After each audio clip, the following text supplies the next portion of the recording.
Hello my creative critters and welcome to Sketching with Sarah. I'm Sarah and for this week's video I'm going to be sharing my week 2 of Inktober 2021 along with sharing some tips and different ways that will help you complete this art challenge. So if you haven't seen part 1 where I share my first week of Inktober drawings, I'd recommend you go watch that one after this one with my link on the end screen of this video, or I'll have a link here and in my description box too. My goal with this Inktober series is to share as much advice and different ways to tackle this October art challenge as possible to help you get through it and complete it. Last week I shared tips and advice on how to push through the obstacle of the medium of ink itself. I mean, we all know ink is permanent and you can't erase it, and that could be intimidating enough to not want to start the challenge at all in the first place. So if that's what's holding you back, definitely go watch my week 1 video. I share a ton of tips on how to get over that. The other main tip that I share in week 1 basically boils down to the prompts itself and whether they're boring and you can't think of something to draw for it, and I share how to stretch those prompts to make it into something that you want to draw,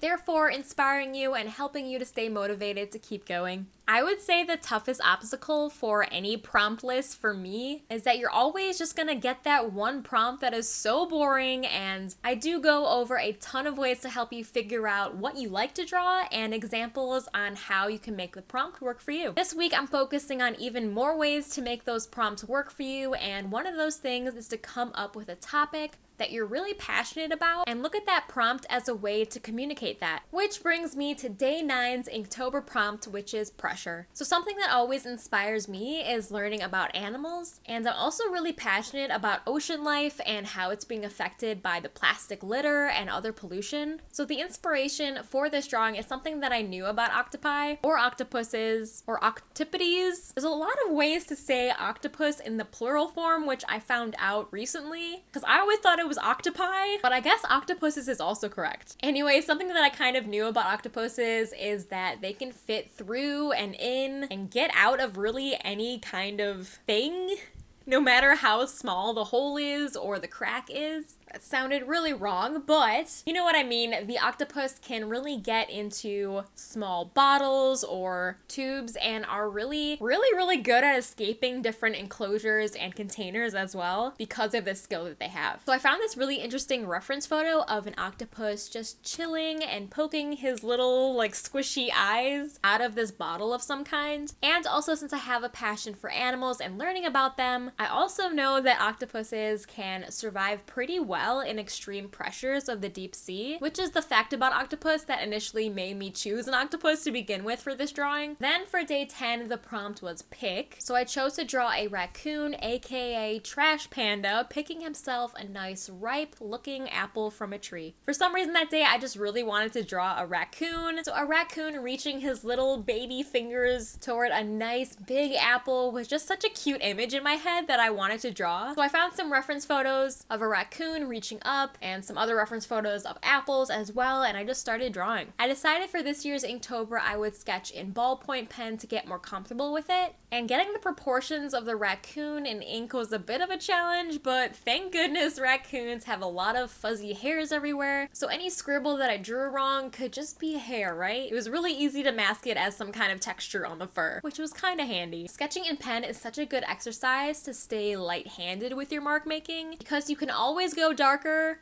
but you can't go lighter or erase once it's on there, which is a good skill to have because it makes sketching with pencil even easier. But since you can't really erase, well, once I got that apple on there, it's there, so I feel like the perspective is weird, but I like how scribbly it looks. Now, if you're a comic artist and like to tell stories in your art, this next tip might appeal to you. And this might be the way that you conquer Inktober this year. So I just drew a raccoon reaching for an apple, yeah? So keep that in mind. For Inktober day 11, the prompt was sour. And so I decided to draw that same raccoon, but try to draw a really disgusted and sour looking expression on his face, as if the apple that he just chose from the previous prompts drawing was a sour apple. I also chose to sketch it in this lime green ballpoint pen to really hammer in that idea even further. This drawing is so scribbly and kind of rushed, to be honest, and I did overwork some of the parts trying to get it right, but I think it was a good exercise to try and get that overall ew, yuck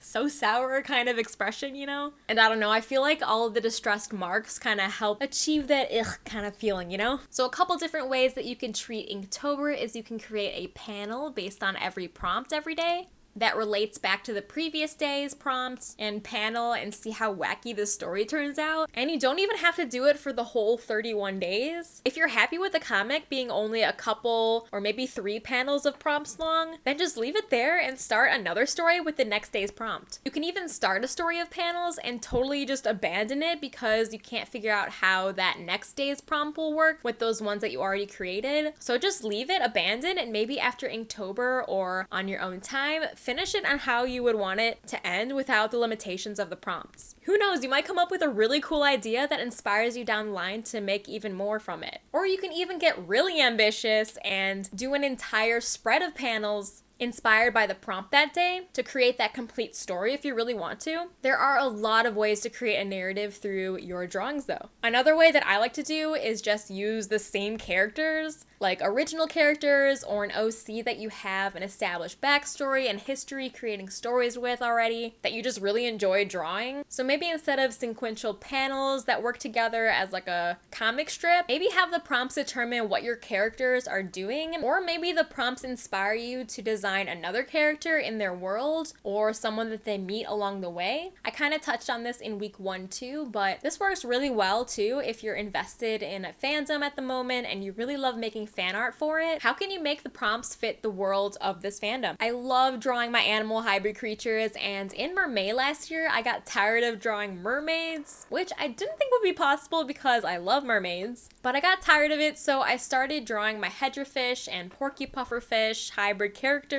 going on an adventure together based on the prompts. And it was so fun to imagine them in different situations and scenarios. And I actually ended up designing a whole new hybrid for them to meet along the way to help illustrate the prompts and the story that I was trying to tell for that day. I'll link my mermaid playlist here and in the description, so check it out to see what kind of adventures my hedgerfish and porky pufferfish went through. Say that 10 times fast. Anyway, Inktober 2021's day 12 prompt is stuck, and I wanted to revisit that whole plastics taking over the ocean topic, and I thought since I drew an octopus which would have zero trouble getting itself out of a bottle littered in the ocean, a lot of sea life just isn't so skilled or lucky to be able to escape that. So I thought about maybe drawing a sketch of a bird stuck in a soda 6-pack plastic ring, or a fish caught in a bottle cup seal ring or something. But as I was looking at images having to do with this subject, I got more and more sad. And then I came across this photo of a tiny little baby seahorse holding onto a cotton swab in the ocean. Seahorses use their tails to grip onto more steady objects in the water. Otherwise, they are known to die from exhaustion from those strong currents that can swipe them away with ease. Seeing this photo of a tiny seahorse baby latching onto a cotton swab as just another part of the ocean really makes you realize that ocean life is just trying to make the best of it because they're just so helpless to do anything about it. And this baby seahorse doesn't know any better, so it probably just thinks this cotton swab is another structure in the water like a stick or a seaweed plant or coral. In the photo that I found as a reference for this drawing, the Q-tip is actually way longer, but I wanted to fit the other swab on this page as well, so I shortened it a lot so you could tell that it's a Q-tip and not just some weird stick. The seahorse in this photo was so small compared to the cotton swab, and it was just there doing its best to survive and clinging on to whatever it could. Also, in any videos that I share on my channel that have facts about animals, I will leave a link below in the description box of the sources that I used. If you want to learn even more about seahorses, check out the link in my description. I love all types of seahorses and all their little lumps and sharp corners and little spiny bits and shapes in them. They're just such fascinating little creatures to me. So this prompt was stuck, and although the end drawing that I drew isn't really depicting anything stuck in anything like I originally thought I would go for,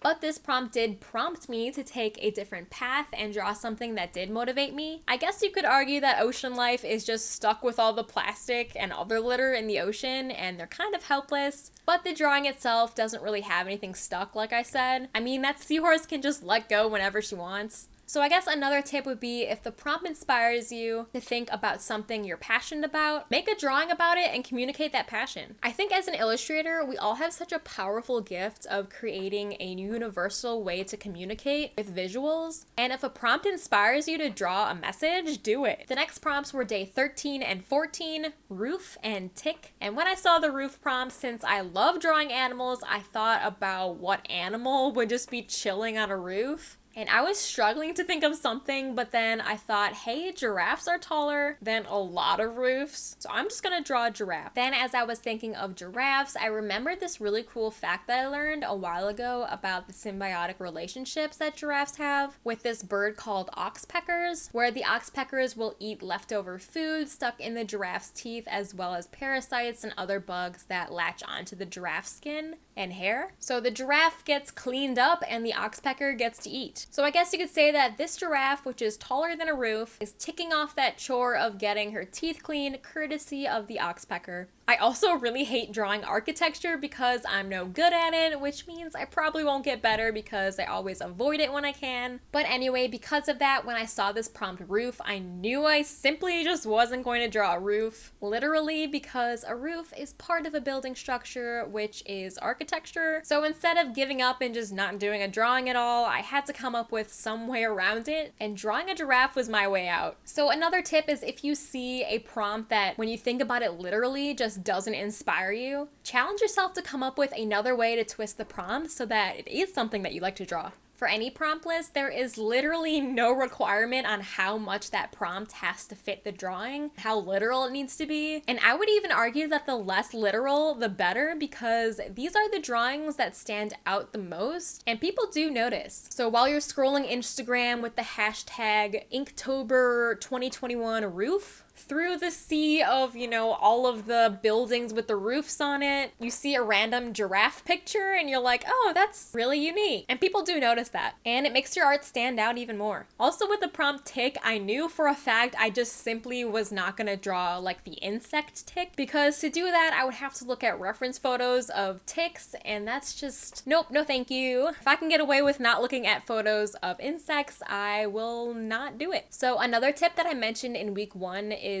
to look up the definition of the prompt words and let all the definitions of that same word inspire you too. Or even if you know what the word means, the way that it's worded in the definition might make you think of something else that inspires you even more. So you really never know. So if an idea doesn't immediately come to me, I always look up the definition and just try and brainstorm that way. Or maybe instead of the prompt tick, at first glance, maybe you read the word lick, and all of a sudden you just really wanted to draw a pug licking an ice cream cone, but then you were really disappointed when reading the word properly as tick. Just go with the lick one. I mean, now I kind of want to draw a pug licking an ice cream. And at the end of the day, the whole goal is to get you to draw something, and if you want to draw a pug licking ice cream versus a clock ticking, for example, don't let the fact that the word isn't actually lick stop you from drawing what you want to draw. Also, I did want to mention that in last week's video, I talked about how there was a prompt of corral that I changed to coral so that I could draw my ferret eel creatures sleeping on coral.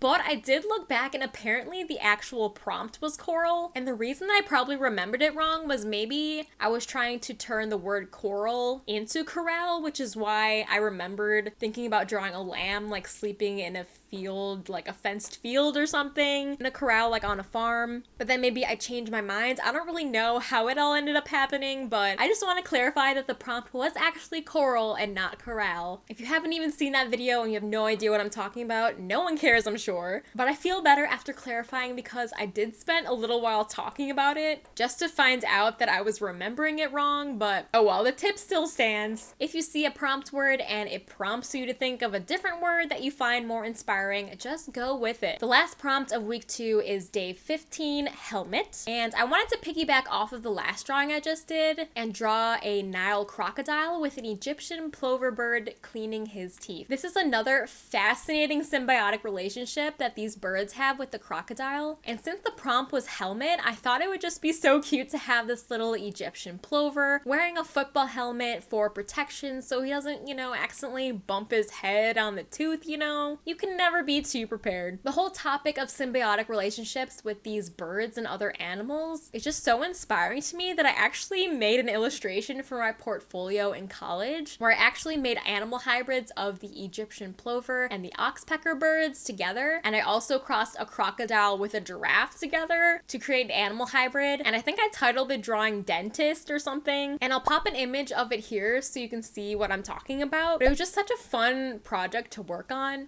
and just looking at it again makes me really want to learn even more about animals, which is what my goal is in my art. And that is to make you want to learn even more about the animals that I draw, and maybe why I combine those specific animals together, as well as maybe inspire you to draw something too. This project was actually for an editorial project, I think, for like the benefits of office chit chat or something, and how that can benefit you as far as like the workplace or something. I don't really remember the article exactly, but that was just like the general project that we had to do for my illustration class, I think. But to be honest, I just really wanted to draw dentist birds like on a coffee break maybe and chatting, but like in a giralligator or girocodile's mouth, I guess. It was just such a silly concept and I had so much fun drawing it. But anyway, I hope you guys enjoyed peeking into my art brain and seeing how I came up with these drawings for the prompts in week 2 of Inktober 2021. I really hope that some of the tips that I share in this video helps you out and maybe encourages you to stay motivated and keep pushing through Inktober's art challenge or any project that you're working on. Next week, I'm going to tackle a couple other ways that you can go about completing Inktober, like adding on to the same drawing every day, and also how to help with the obstacle of just not having time to draw every day. I might even reveal my secret that I haven't shared, and is probably the reason that I'm able to complete Inktober for the past 2 years. If you enjoyed this video, please don't forget to leave a like, because a simple like really helps YouTube to show my video for more people to see, which really helps me out. Also, if you like art and animal related content, go ahead and subscribe to my channel because I upload a new video here every Friday, and I would love to have you become a creative creator with me and follow along on my YouTube journey. If you made it this far, first of all, thank you. And second of all, leave me a comment and let me know if you're doing Inktober, and maybe drop your Instagram so I can go check out what you've got so far. I love responding to all your comments because you guys seriously make my day, and I love chatting with you guys about art down there. So don't be shy and go ahead and leave me a comment. Thank you guys so much for watching. Stay creative, and I'll see you next Friday's video.